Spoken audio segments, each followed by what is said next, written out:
What's good, everybody? Welcome to an episode of my vinyl collection. Um, I got some vinyl a couple weeks ago, things of that nature. So I thought I might as well show them to you. Also, also, my battery's kind of running low on my tablet, so whatever vinyls I don't cover, I might just make a new video. So let's just get started. And by the way, rest in peace to Mary Tyler Moore, actress and all that, actress, humanitarian, had her own production company, MTM. She got a start, basically, she got a big break when she was on the Dick Van Dyke Show, which led to her own show like a couple years after that. So rest in peace to her, legacy will live on. First album I'm about to do today is the Jackson's their fifth studio album, Maybe Tomorrow. Well, Jackson 5, I should say. Maybe Tomorrow, released in 1971. Um, Singles I was known for are Never Can Say Goodbye, um, and Maybe Tomorrow. This is a very they were kind of maturing a little bit with this album. Like the songs they're now more a little soulful now. I mean, you still have your bubblegum pop for some songs. You still have that, but it's still like they were maturing a little bit. And yeah, this was it was not as successful as the first couple of albums, but it's still an important album in discography. I mean, a lot of samples came from this album, a lot of covers. Yeah, very good album. Must have in your collection. They re-released this album, I think in 2001, because they put like two CDs in one.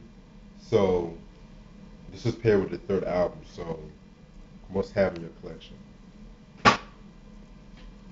Then we have Aerosmith with the fourth studio album Rocks, released in 1976. Oh, that Jackson 5 record was, of course, released in Motown. I forgot to say that. This album was released on Columbia Records in 1976. My opinion, their best album, in my opinion. A lot of people say Toys in the Attic. That's my second favorite album. But this one right here, this heavy, like, this is hard rock, heavy metal at its finest. Aerosmith was at their climax at their time, in my opinion. Singles I was known for are Last Child, Home Tonight, and Back in the Saddle. I love that song Back in the Saddle. Shit. Like this whole album was so heavy. Cause like their first couple of albums, it did like it had like most like a blues rock kind of vibe with it. Cause they were very influenced by Led Zeppelin. But I think it wasn't until Toys in the Attic, or hell, maybe even Toys in the Attic or this album, they found their own style and shit like that, and they just had it. And of course, like Steven Tyler's voice. I mean, this probably might be his best single album with Aerosmith. I mean, him and Joe Perry's chemistry was just unspeakable at that time. I mean, and yeah, like this whole album um influenced everybody from Guns N' Roses to Nirvana to Motley Crue. Yeah, very dope album right here. Um, yeah, my favorite album from them. And this is really the Aerosmith that I like. I mean, I don't get me. I do like when they did Permanent Vacation and Pump, like when they came back in the late '80s. But at the same time, it was a bit too polished for me. At that, it was a bit too polished for me. Not saying that it was bad, but it was just too polished. Like this is the hard rock Aerosmith I like. I mean, they were definitely expect a review on this album. I'll discuss more.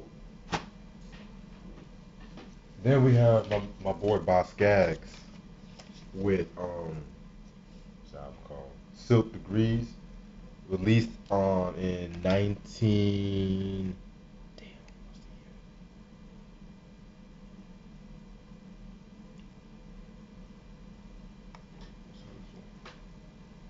1976 on CBS Records. For those of you who don't know who Boss Gags is, he's like a singer, like a he's like a singer who kind of like he's basically a blue-eyed soul singer. I don't really like the term blue-eyed soul, but it is what it is. He got his start. He was in the Steve Miller Band. You know, he was in Steve Miller Band at one point, and next you know it, I think he left around like the early '70s. I don't know. I don't know too much about Boz Scaggs. I'm just kind of reading it as it goes on Wikipedia. Forgive me. Yeah. So yeah, a lot of people think this is his first album. No, it's not his first album. It's his seventh album. This was kind of like his breakthrough album, as I should say. And believe it or not, it's actually his best-selling album. Like this album had singles like Lido, Lido Shuffle, Lowdown, What Can I Say, and It's Over. I mean, the song that really got my attention was Lowdown. You know, that smooth jazz, soft rock, soft rockish, song, you know what I'm saying? And yeah, that's another thing I loved about rock, like in that the mid '70s, soft rock had like a little touch of jazz and soul mixed in with it.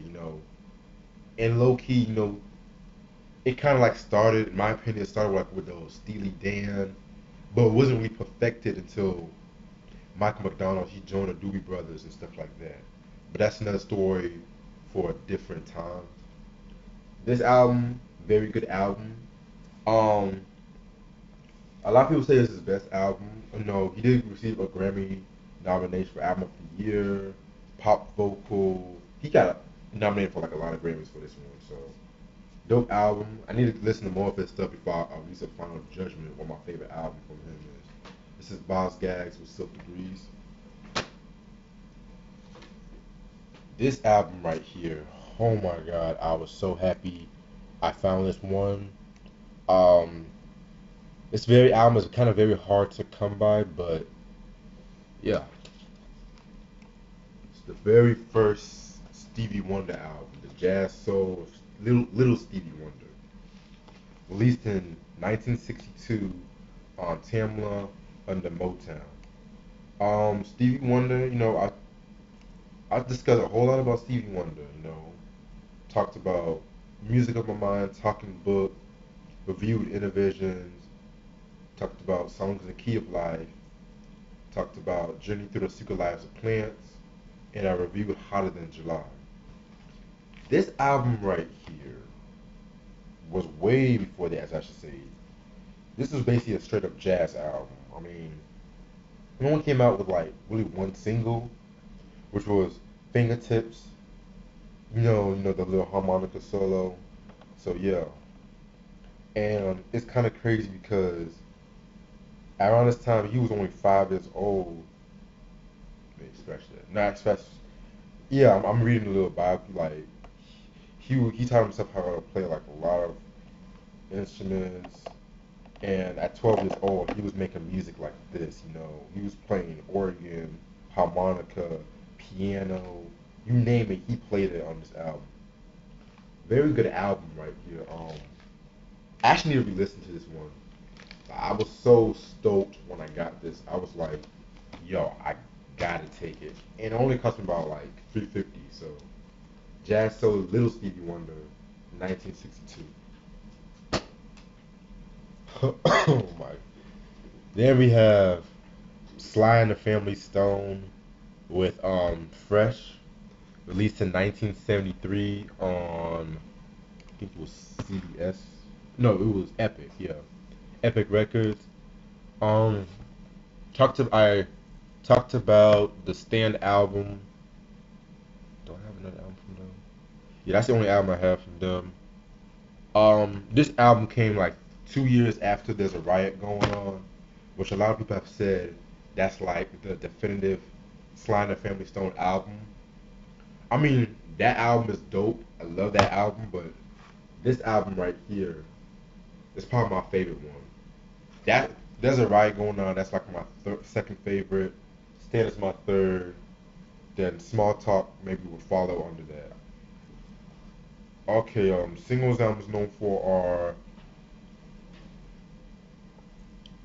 only came. I think it only came out with one single.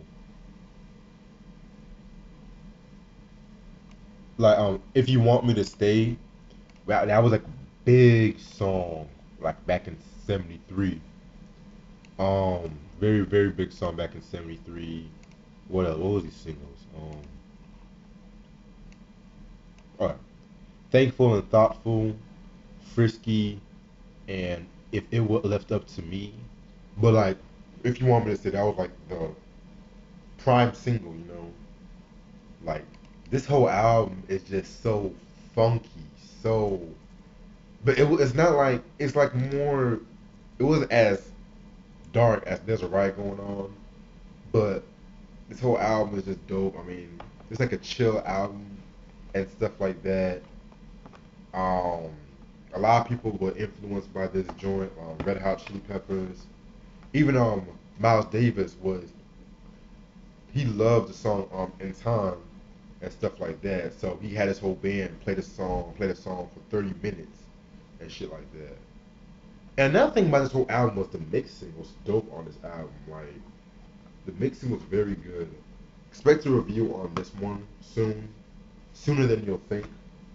Um, this album and Small Talk were like really the last very good albums from Sly and the Family Stone because when most of the band members parted ways with Sly after this, during the time between this album and Small Talk. So I will get into that one day. But other than that, classic album, must have in your collection. Um, this album was this album re-released? Yeah, this album was re-released and stuff like that. So yeah. Oh yes, this is Shaka Khan, very first solo joint. Shaka, released in 1978 on Warner Brothers.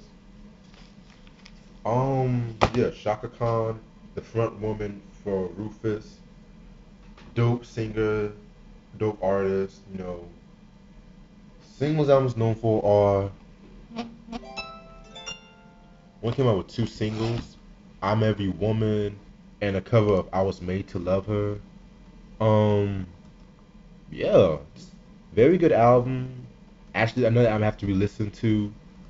Like I'm really getting into Rufus and Shaka Khan. Re-listening to re-listening to all the discography, and yeah, I just saw this one too. You know, yeah, like this album, it does have its disco-ish songs, but oh, I was made to love him, not I was made to love her.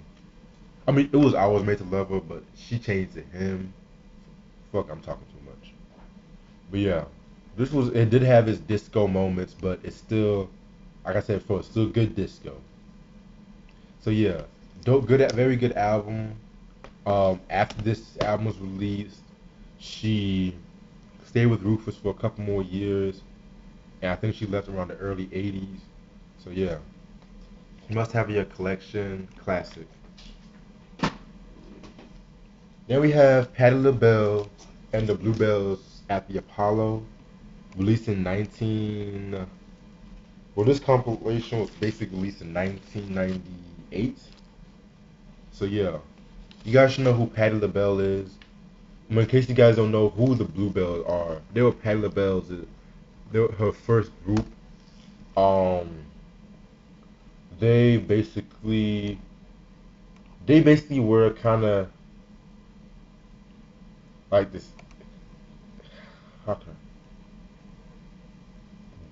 you can say they were like very influenced by the Supremes, and because they were like that '60s girl group. If you listen to the '60s and the girl groups of the '60s at that time, you'll know what I'm talking about. You know. All right, so members consist of who are the members? Members consist of, at the time, Patti LaBelle, of course, Nona Hendrix, Sarah Dash, and Cindy Birdsong.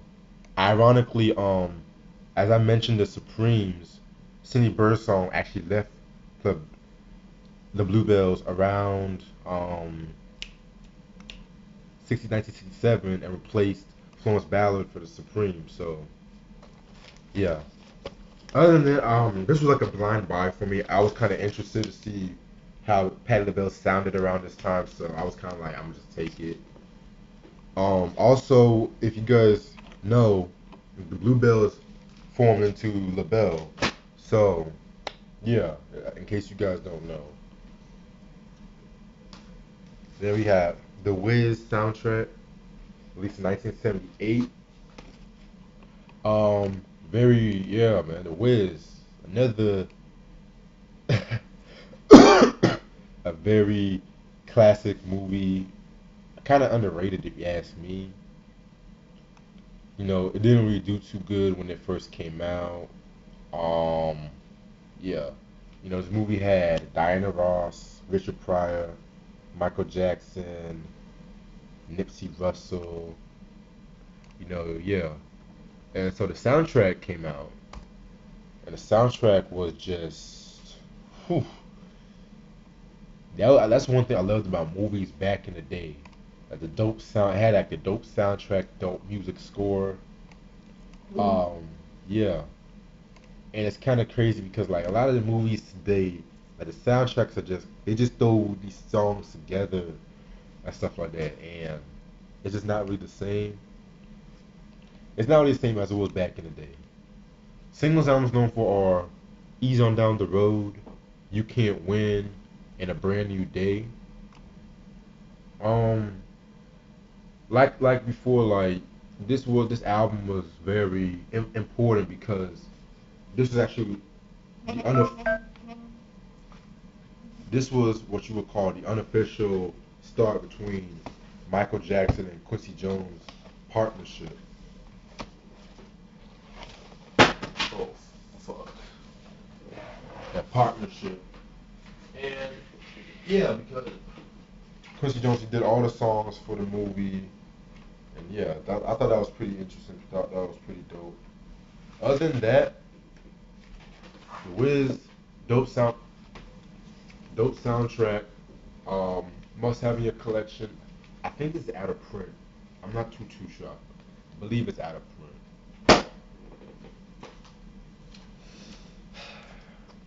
Vanity Six, um, their first and only studio album, released in 1982 on Warner Brothers, I believe. Um, in case you guys don't know who Vanity Six is, well, where they were this group that was formed by Prince, or in this case, Jamie and the Star Company. Hmm, you know, fuck it. Yeah, they were formed by him, and he was dating Vanity at the time. You know, he was dating Vanity at the time and stuff like that. So he did a whole album for them, and yeah, the other members of this group were Susan, whom I believe were right. That's right. This is Susan, and this one right here, her name is Brenda. So yeah, so this album came out in 1982.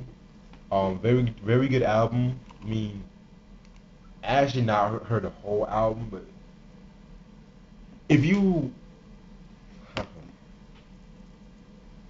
she is really like the female equivalent to Prince, and that's why Prince was liking her, liked her because like she thought the way he did and stuff like that. But yeah, like this whole album will be it's like funky. The production was dope. Singles I'm just known for was He's So Dull, Nasty Girl, which was like the biggest single off the whole album. Drive Me Wild and Bite the Beat. Yeah. Originally, from what um, I read somewhere that Vanity was at first affiliated with Rick James and stuff like that, but Prince stole her. So you know that Prince and Rick James, they had like their little beef around that time. But I don't know if that's really true. I don't know for sure. Somebody please let me know. Other than that, yeah. And so they were originally supposed to come out with, okay, I got 15%. That's not bad. They were originally supposed to come out with another album. Um, but from what I've read, him and Vanity, Prince of Vanity, they fell out. He fired Vanity from the group, hired Apollonia, renamed the group Apollonia 6. Yeah, that is that is it was crazy because she was originally supposed to be on Purple Rain too, but she got replaced by Apollonia.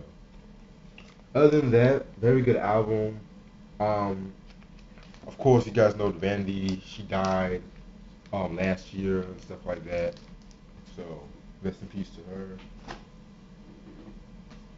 Then we have an album that you might be surprised that I like from this group. Well, I'm not really the biggest fan of this group, but this album was very influential, a benchmark in rock.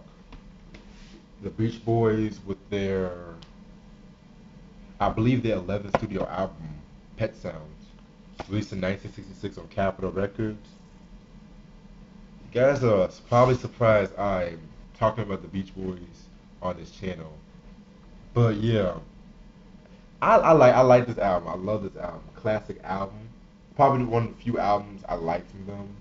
Because a lot of the stuff before this album was kind of like it was just kind of like the same thing, like over and over and over again. Well, this album kind of struck me because it was just more mature than the previous albums. But yeah, singles I'm known for are Sloop, John B, Wouldn't It Be Nice, God Only Knows, and it's not an official single, but Oh Caroline No, that was a single, but it was a Brian Wilson single, and yeah, it was only issued as like Brian Wilson, so I will count that as a single too. Okay, classic album, like you can really call this like the first concept record. Well, in rock, yeah, the first concept record in rock. I mean, it laid the groundwork for psychedelic music. I mean, it combined rock, pop, R&B, jazz, all that shit. The production was very groundbreaking for its time. Like anything you haven't heard like in 1966. Another thing too, like you guys should know how Brian Wilson, like he had like a nervous breakdown, and he didn't want to tour anymore. He didn't feel like to tour, so he basically did a whole album by himself, and the Beach Boys came in and added harmonies and stuff like that. So a lot of people are technical. They say like this kind of like a Brian Wilson solo album in a way, but I didn't really see it like that. I don't really see it like that. I mean, he just had like that strong influence. But other than that, I'm definitely doing a review on this album. This is actually the 50th anniversary mastered edition. So yeah, dope album, must have in your collection. Then we have Solange's new album, A Seat at a Table, released in 2016. Yeah, this is her third studio album, by the way. Only so far it has come out with one single, which was Cranes in the Sky. Um, yeah, I love this album, man. This album is very good. Um, Soulful. I mean, it's very dark. It's kind of like the female equivalent to Pimp a Butterfly. And I don't like to compare albums, but it gives me that feeling. And she does not get the credit she deserves. I mean, I like Beyonce, but don't get me, they're both good artistic wise and stuff like that. But People always shove her under the bus for some odd reason, but it is what it is. Yeah, very good album. Must have in your collection. Um, yeah, and it's a lot of seat at the table. Expect a review on this one too. A lot of these vinyls right here, I'm gonna definitely do reviews on them. Cause yeah, then we have the Ohio Players with Skin Tight, released in 1974 on Mercury Records. Um, I have Climax. I have Honey. Do I have Fire? I think I have. I think I have Fire. I'm not too sure. No, actually, I don't have Fire. I don't have Fire. Yeah, this is really the album that kind of was with them getting up there and stuff like that. Singles I was known for are what was the singles? Skin Tight. What else? What else? And Jive Turkey, and stuff like that. Like this is a very funky album. Probably one of my favorite Ohio Players albums of all time. Um, yeah, man. If you hear the Ohio Players, you'll know exactly what you're getting into. Like dirty funk, well, elevated like high class funk because this was the album where they went for like a more jazzy, polished funk sound, as I should say, because you have certain songs like Heaven Must Be Like This. Love that song. Especially when that piano like dun dun dun dun and then Sugarfoot's vocals. That's another thing too, like Sugarfoot, underrated vocalist. Like he had that grip when it comes to his vocal and things of that nature. So very dope album, by the way. Probably one of my favorite albums from them. Maybe my second favorite, because I know Honey is my favorite one. It's Honey, this one, then Fire. And after Fire, probably a tie between Ecstasy and Angel. Yeah, classic album. Okay, let's see what albums. Okay, these next couple of ones, I'm gonna go through them fast. 'Cause I know my battery's about 10% right now. Okay, Ike and Tina Turner with Nutbush City Limits, 1973 on United Artists. I have Tina Turner's 1984 album, and this is actually the first album I have from Ike and Tina. So far I think the only single from this album is Nutbush City Limits. Um, and they actually redid River Deep Mountain High, but it's like a more funky version of it. Never really heard this one, but I love the song Nutbush City Limits. I heard a couple of joints from this. I have not heard it like all the way through, so from what I've heard, I like it. I continue Nutbush City Limits. Brothers Johnson, Light Up the Night, released in 1980 on A&M Records. The Brothers Johnson consists of course, brothers. Their names are George Johnson and Lewis Johnson. Rest in peace to Lewis Johnson because he died, I think, last year or late 2015. Singles albums known for are Stomp, Light Up the Night, and Treasure. Yeah, very dope album. Anything the Brothers Johnson did around this time, very cool. Like just like feel good funk. That's like what I love from them. I need to get the early. I need to get their first album. I need to get some more albums from them, but mostly their first album and stuff like that. Brothers Johnson, 1980. These last two albums, holy Lord have mercy. We got my boy O'Brien here with You and I, released in 1983. For those of you who don't know who O'Brien is, he's a singer. He's a singer from Sneers Ferry, North Carolina. He got to start being keyboardist for the Tramps. Then he went solo. He got his first album, Doing All Right, and that album put him out there. But it was this album that really pushed him forward.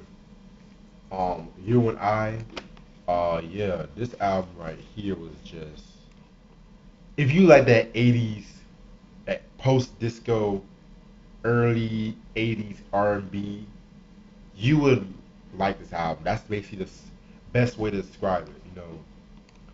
They only came out with two singles, "I'm Freaky" and "You and I," which is of course of the cover of the Stevie Wonder song off Talking Book. Oh, and I forgot to mention, he actually did a he actually did a theme song to Soul Train, like the early '80s and stuff like that. He did a theme song for that, and the group, like he actually, it was Don Cornelius who helped him put him out there. But I forgot to mention that I might do a review on this one. I'm gonna re-listen to it a couple of times, but I have really no plans to actually film a review. Or yeah, y'all know what I mean. Yeah, but don't let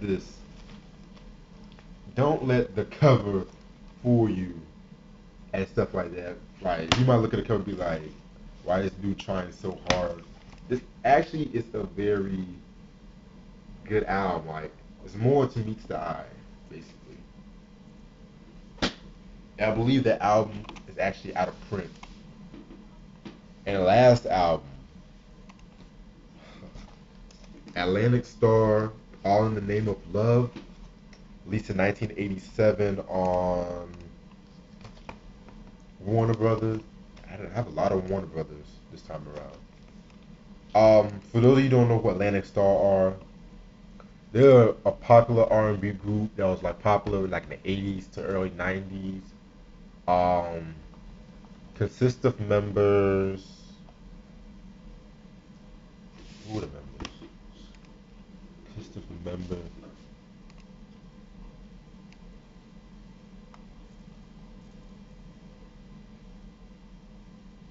Yeah, they have a lot of members.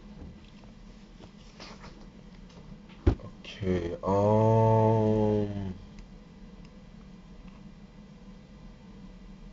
Well, yeah, they had like a lot of personnel changes throughout the whole group.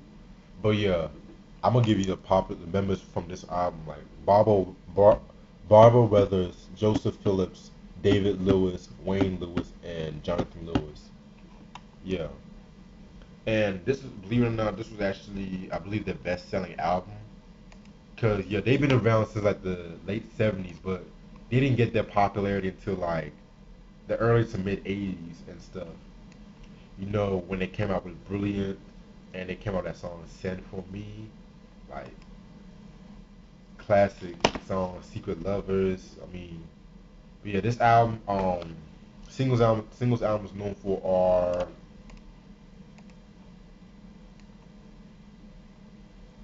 "Always," which actually that was a song that really got me into Atlantic Star. Um, "Always," "One Lover at a Time," "All in the Name of Love," "Thankful," and "Let the Sun In." Like, yeah, this whole album is just very good. I would call this album a classic, but I would call it a classic album. I feel like Atlantic Stars is a group that does not get the credit they deserve. I mean, they were really good, and I think they were like in their teens when they started, cause yeah, they were like in their like teens when they started. Like this is like way before. It's like way before a lot of these teens. What was his name? Yeah. I'm sorry. I'm just going. I'm trying to like rush through this, and I don't even know like what exactly I was about to say. Other than that, All in the Name of Love. But there was actually The title track was the title of the film Armed and Dangerous, and this was the last album with Barbara Weathers left to begin a solo career. Founding band member Duke Jones left, but he played on this album too. So without Barbara Weathers, that's when the group was really kind of fell apart a little bit. You know, commercially they were falling apart. But yeah, this album right here, dope album, must have in your collection. And that's all the vinyls I have. Stay tuned for more. Peace.